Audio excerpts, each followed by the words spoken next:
हरिओम, नमो नमः। आप सभी का भार्गव संस्कृत पाठशाला में हार्दिक स्वागत है। मैं हूं अभिषेक तिवारी।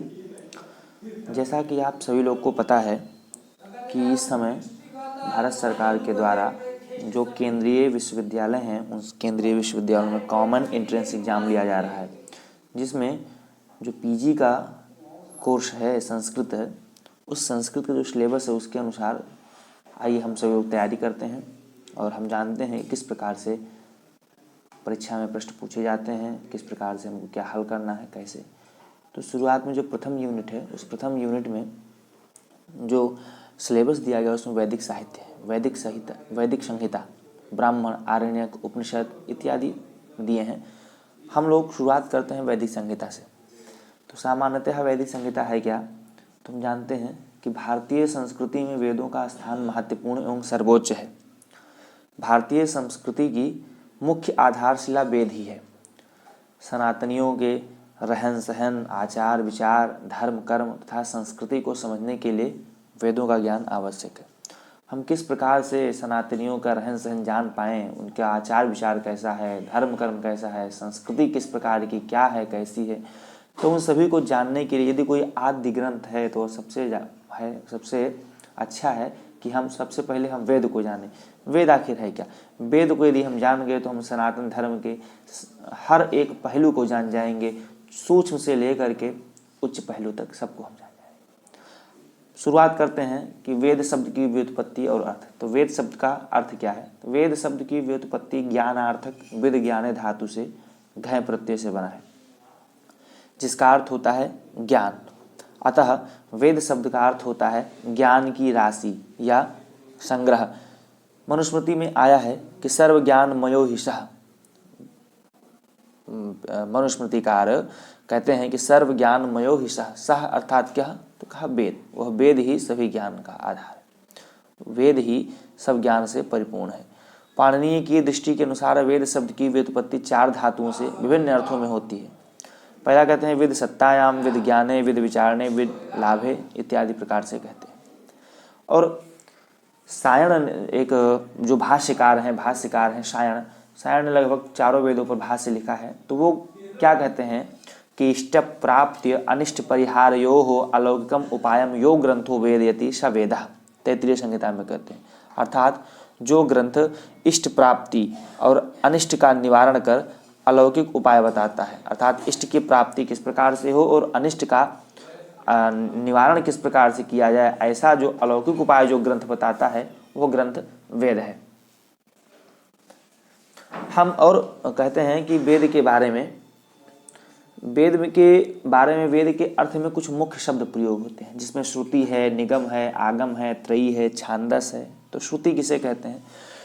चूँकि वर्तमान जो शिक्षा पद्धति है और प्राचीन शिक्षा पद्धति, वर्तमान और प्राचीन में बहुत ही भेद है। प्राचीन शिक्षा पद्धति में क्या था कि जो शिष्य थे वो गुरु के घर ही रहते थे और उस समय लेखनी, कागज, कलम, पेन, पेंसिल इत्यादि नहीं था। तो उस समय कर्ण परंपरा ही थी, अर्थात गुरु के समीप शिष्य सारे बैठते थे और गुरु उनको उपदेश देते थे और वो शिष्य सारे कर्ण परंपरा के अनुसार ही गुरु से शिक्षा प्राप्त करते थे, सुनते थे।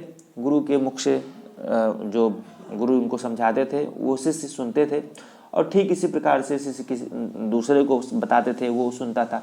तो इस प्रकार से लिखने की कोई व्यवस्था नहीं थी, इसलिए कर्ण परंपरा थी, जिसके कारण वेद को श्रुति भी कहा गया। वेद को निगम कहते हैं।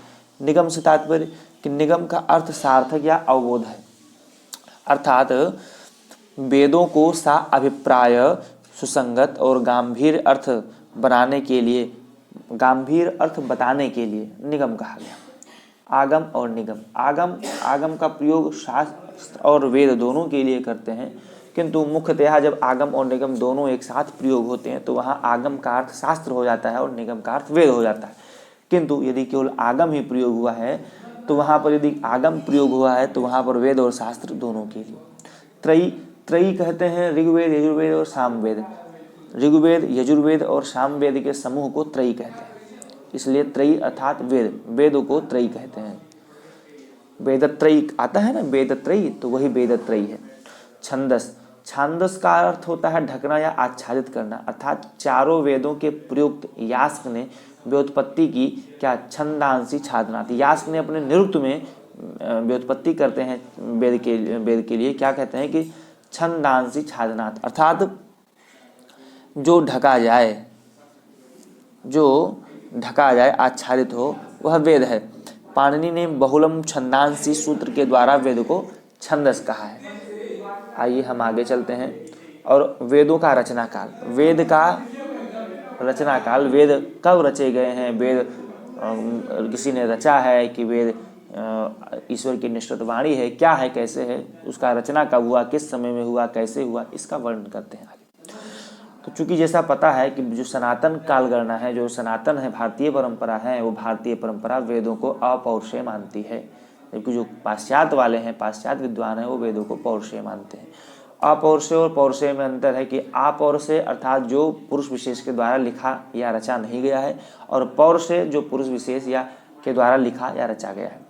तो जो पाश्चात्य वैज्ञानिक है उसमें सबसे पहले नाम आता है मैक्स मुलर का। जो मैक्स मुलर महोदय हैं ये सन 1889 ईस्वी में अपने ग्रंथ a history of ancient Sanskrit literature में वेदों में काल निर्णय का सर्वप्रथम प्रयास करते हैं। और ये क्या कहते हैं कि 1200 ईसा पूर्व वेद की रचना हुई थी। वेद की रचना 1200 ईसा पूर्व होती है। और ये इन्होंने वैदिक काल को 4 भागों में बांटा: छंद काल, मंत्र काल, ब्राह्मण काल, शूद्र काल। छंद काल, और जो छंद काल है वो 1200 से 1000 ईसा पूर्व, मंत्र काल 1000 से 800 ईसा पूर्व, ब्राह्मण काल 800 से 600 ईसा पूर्व, और जो शूद्र काल है वो 600 से 200 ईसा पूर्व। पुनः कहते हैं सन 1890 ईस्वी में मैक्स मुलर ने एक फिजिकल रिलीजन, भौतिक धर्म नामक अपनी एक पुस्तक लिखी, और उस पुस्तक में इस अपनी भूल को स्वीकार करते हुए लिखे हैं कि इस भूतल पर कोई भी ऐसी शक्ति नहीं है जो कभी निश्चय कर सके कि वैदिक मंत्रों की रचना 1200 या 1000 या कब हुआ था। अर्थात इस संपूर्ण ब्रह्मांड में, इस भूतल पे कोई भी ऐसी शक्ति नहीं है जो ये निश्चित कर सके कि वेद की रचना कब हुई थी। इस प्रकार से जब मैक्स मुलर ने, अच्छा शुरुआत भी मैक्स मुलर ही करते हैं कि वेदों का रचना काल कब हुआ, कैसे हुआ, और अंततः जब वो अपनी गलती को स्वीकार लेते हैं, फिर